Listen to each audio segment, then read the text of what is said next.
के बिना प्यार नहीं मिली,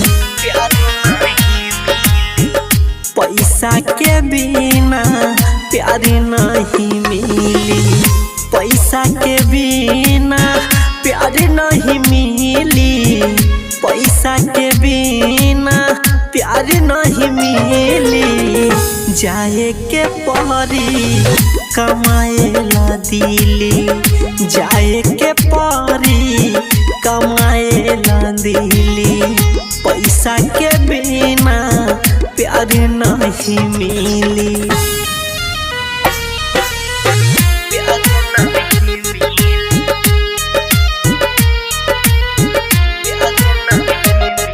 पैसे के कारण माता परिवार भी छूट जाला, एकरे चक्कर में ता घर बार भी लुट जाला।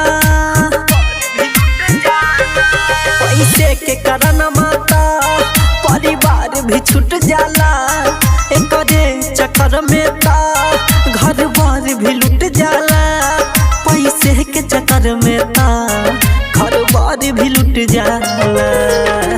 जिंदगी के बगिया कबो न खिली, जिंदगी के बगिया कबो न खिली, पैसा के बिना प्यार नहीं मिली। जाए के परी कमाए ला दिली, पैसा के बिना प्यार नहीं मिली, प्यार नहीं मिली,